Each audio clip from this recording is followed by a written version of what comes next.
welcome to the Twist News. I'm Erika Gray. And I'm Don Pravda. We're heading to the event in Paris now.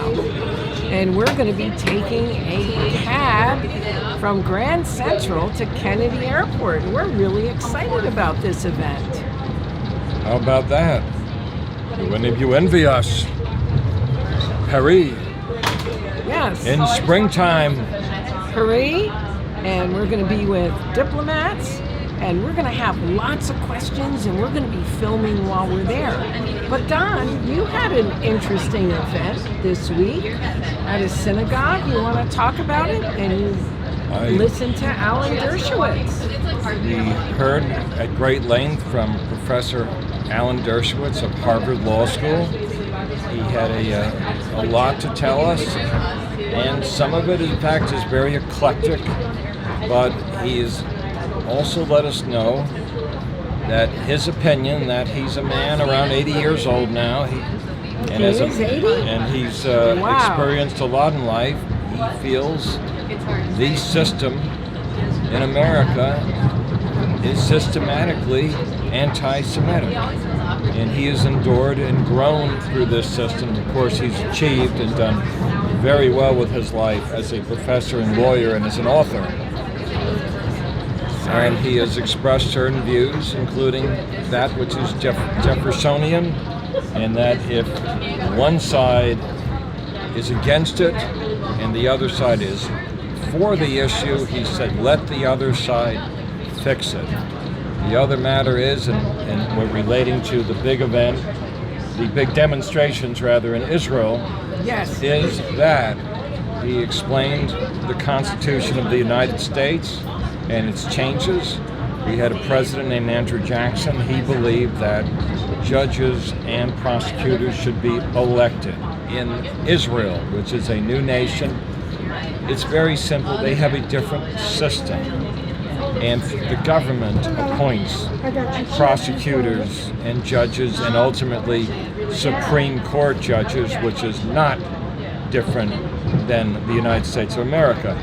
And therefore, the West does not understand Israel, and likely what many do believe, and it is true, he feels that the demonstrations, the massive demonstrations, are politically activated. It's a political matter. And he reminds us, Erika, that Israel is truly a great democracy, and proof of it is the demonstrations were peaceful. People were not sent to prison by demonstrating their beliefs. And finally, let's go. It's like amazing. Nobody was killed. Nobody was assassinated. That was a really good point, Don, is his view about how the demonstrations show that Israel is a democracy. But the nations are so quick to point a finger, to say something bad about Israel that they don't say about other nations, but of course they pin this kind of nonsense on Israel. I mean, do you see that contradiction with other demonstrations?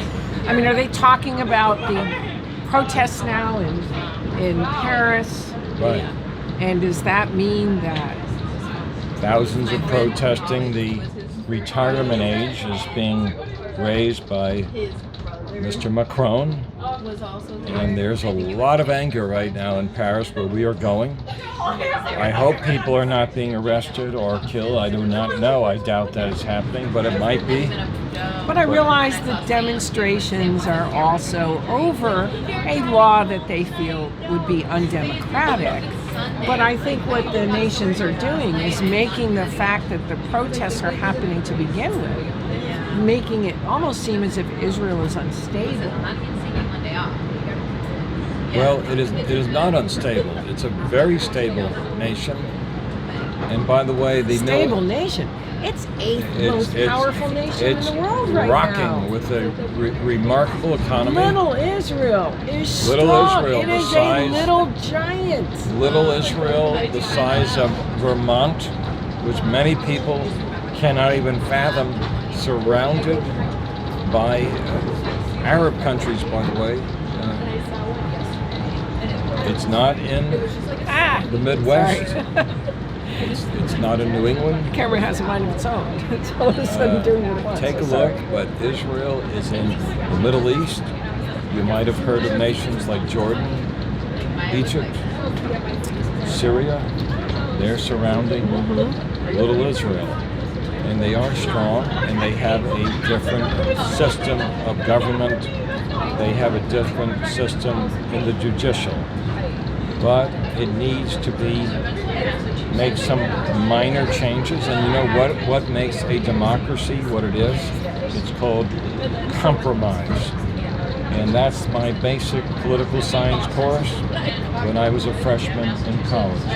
Compromise. And compromise works. And it's what a lot of people do not want, is to compromise. It's either their way or the highway. We see that in U.S. foreign policy, don't we? Our way or the highway. Right. And we're in a time where the parties are much more polarized. At this time, during this era, politics is very hot. The parties are divided. I thought there was a glowing time when I was a young man, when Ronald Reagan was the President of the United States.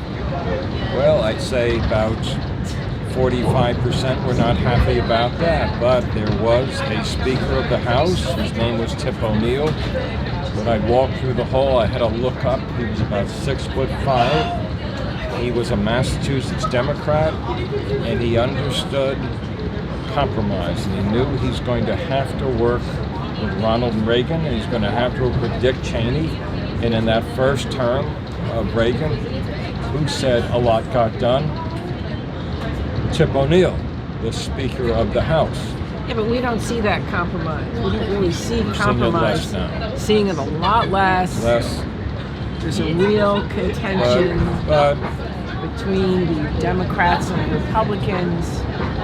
And now that we're at midterm, with about 2 years away from the national elections, it'll probably get a little fiercer, and of course politicians are very wary about public relations as well. You know, Don, I wonder, the way we're doing a train talk, wouldn't that be kind of cool if we do a plane talk? That would be great. We're going to be in the plane. I hope nobody would think that we're hijackers of this plane. We can do a plane talk. This isn't a gun, this is a microphone, Erika. Okay, good. Yes, no guns. Yes, we can guns in the plane. We can do a plane talk. Right, okay. Plane talks. Train talks. And we respect democracies, including one that we're going to, France. France taught us a great deal about democracy. Right. And, but it's part of the European Union. Very strong member. Very strong EU member. Yes, part of the French-German axis. We see the French as being serious movers in EU politics. Serious players. And you're going to see that, Don. You're going to see the EU flag, the commemoration to Jean Monnet in Paris. well, I believe we could even go see the Jean Monnet house. well, So does he want us in his house? Don't call the police. We're Americans. We'll have to go to the embassy and be bailed out. So it's going to be very interesting. We'll see the French presidential palace. Of course. It's Europe. It's old nations. America's a new nation, and we're still in the midst of this great experiment called democracy in the United States of America. Yes, and it is an experiment. It is an experiment. And it's ebbing and flowing, and right. not always necessarily totally democratic. But we're also going to be at the Berlaymont, and we'll be filming from the Berlaymont. And that's the headquarters in Brussels. And we're going to be at the EU Parliament in Strasbourg. Exciting. Yeah, and we'll go to the hemicycle. I've been to the hemicycle. It's pretty large. Strasbourg, with its influences of France, of course, it is part of France, but the German influences from the past? Well, the French wanted it in the treaty at the time that Strasbourg would be the seat of the EU Parliament, but there's a big tiff over the parliamentarian. There's also a parliament in Brussels where they meet, but then they have to take all their belongings and go to Strasbourg once a month, and they're not happy about it. So there's talk of the seat being out of Strasbourg and in Brussels because it would be easier for Brussels, but the French won't have it. It's enshrined in the treaty. And there was many years ago, Don, there was this within the European Union as it was forming and as it was adding different amendments and clauses through the different treaties. There was the buildings. There was this fight for the headquarters. Where would the Parliament be? Where would the Commission be? Where would there's different buildings and different, and everybody wanted it to be in there. European Central Bank. I remember when that was formed. There was a little bit of a thing over where is the European Central Bank going to be in the countries. So the countries actually want one of these buildings. And of course, Brussels, you read the 100, the list of 100. You know about the 100 list, right? Well, the 100 list is your movers and shakers in EU's affairs, their books. And many of those from the 100 are from Brussels, from Belgium, several of them at least. So great influence, great names in those books. We're talking about Simone Weil. Yes, and I've been honored. I've met Guy Verhofstadt, who's in the book, and I've Charles interviewed. de Gaulle is one of the. Actually, I questioned Verhofstadt, so I got to ask him a bona fide question as a journalist, but I really got to question Andrew Duff, and he's in it, and he's the European Union's constitutional specialist. He is a leading federalist. He was president of the European movement, and president of the the Federalist Union of European Federalists. That was a mouthful, and they have so many of these things going on that it gets confusing. So I was very honored to actually get to question two members that are in that list. It's an impressive, and you're right. Gerard D'Estaing, Charles de Gaulle in there. And of course, Simone. Yeah, we were talking Simone Weil, one of the a Jewish great writers, great female writers in the history of France. And she's really, really celebrated as well. But she was in the EU Parliament and president, female president, and Jewish. That's pretty noteworthy. Remarkable life. And in her book about the European community or the European Union was commemorated in the list of 100. So that's really a hall of fame. Absolutely. One name after another. And the influence of writers is real. Mm-hmm. It's a country that reads books over the centuries. Victor Hugo on the list, yes. By the way. You might have heard of him. Victor Hugo, in fact, his heritage extends to many other nations. The French Protestant movement that filtered out to other nations, including England, America. And there are people in this country who still call themselves Huguenots. Interesting, Don. That's what I love about you. You have wonderful historical facts that I do not. Okay. Including a lovely lady from, we're in Connecticut this time, Joanne Woodward speaks about that occasionally. Mm-hmm. And when we are in Paris, we're going to go and check out the Jewish Quarter, and we're going to check it out in Florence and in Rome. And you want to check out at the Vatican in a part of the Vatican where they have certain, to see if they have certain Jewish Well, they'll be writings. have to be allowed into private libraries, so that might be difficult, probably with reservations. But I know it's there, including rare editions of the Talmud are in the Vatican. There's no other way of saying it. It exists, and the Vatican has, it's estimated, the largest library in the world. Is that accurate, Erika? I know there's a lot of treasures in that Vatican. It's got to be in the trillions. Got to be in the trillions of dollars. I'm sure. And they have emptied out. It's interesting. It's a very interesting place, and we will be doing a show from the Vatican. Exciting. And we'll keep you informed. Because world news, you really have an understanding as you go to these places and you see the influence. And everything's still there. So is there anything else, Don, you would like to say about Alan Dershowitz's? There was something else you had told me about. Alan Dershowitz made a strong remark that he feels there's been a very destructive element to the Reform branch of Judaism. It seems that there's regularly defending the enemies of Israel and not Jewish Israel. They seem deflecting upon, they don't seem to understand its urgency, the times we're living in, and they're taking an extreme leftist position in politics towards Israel. And he's alarmed about the level of propaganda. There is a certain synagogue he mentioned, I'd rather not name it, but they led an entire Sabbath service in honor of the BDS movement. And that is surely it's not our views on this show. And I find that rather tragic, but Mr. Dershowitz expressed it.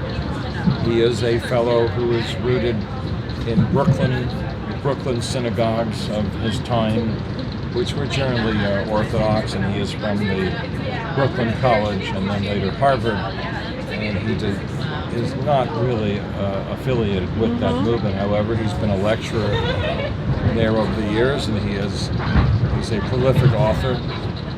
He's not a stranger there, but he's very concerned about their level of leftism at this time. Interesting. So he's citing as a major issue now for Israel is coming from within. Yes, that's right. And where the leftists want to pull Israel. And where exactly, what's their vision for Israel? I don't think there is a vision. I think there's an attitude that we have to make peace no matter at what cost. And if it's a two-state solution or territory is ceded to the Arab world, of course not everybody is the same in that movement. There's difference of opinion, but it's become very, very leftist, and in quoting a Mr. Netanyahu from the past, an effort to achieve peace can become a tactic where it is not peaceful. It's simply a tactic in negotiations, which does not secure security for the tiny state of Israel. So peace at any cost is what they want. Is it because they really are kind of bunny huggers where they really just want peace and it's that very leftist liberal attitude, or is it more of a victim mode? There are people. Is it victim mode of? No, I think there's people who believe that give back land, go back to pre-67 times. This will achieve peace, which be it's almost critical. It's a tiny, can't give back land that has been achieved after the 67 war, after Arab nations wanted to destroy Israel and did not succeed. We don't believe in giving it back. In addition,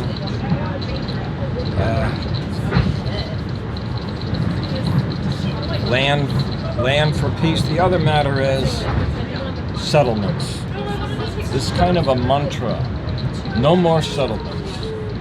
Can't build but settlements. we have a solution. Don't live Don. in settlements. Don, we came up with a solution. I came up with Yes. a solution. Please. But we're not going to talk about. We're not going to talk about it. That'll be next time. All right. Secret. We're going to tell. However, at some point, we'll reveal the solution. We My came up feeling with a is bona if fide such solution. people want to have settlements, if that is their choice, let them have it. I don't see what is so critically terrible about achieving their goals and living their lifestyle at great expense to luxuries. It's not glamorous to live in a settlement. It's just people who want to live in their own way, and they may have their own community and rabbis and thoughts. Let them have it. And that is not the thought process of the left. No. Close the settlements, don't expand any, and that, according to them, will achieve peace. That is not my thought process. Right. Interesting.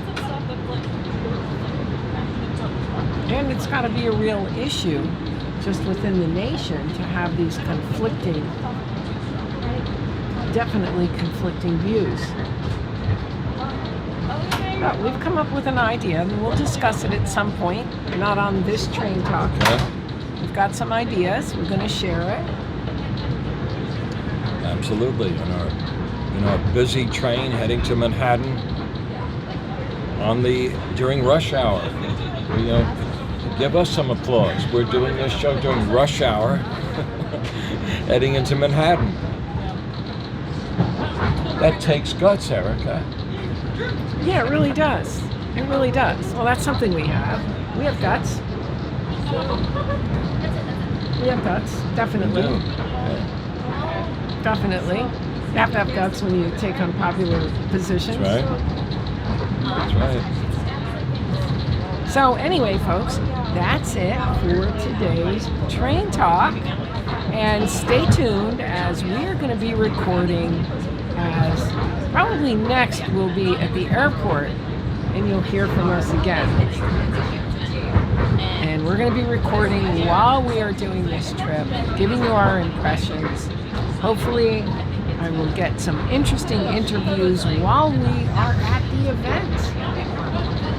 And meanwhile, if you don't subscribe to The Twist News, subscribe and check out our Amazon store and stay tuned for more Don final words. Shalom, shalom, shalom. See you in Paris.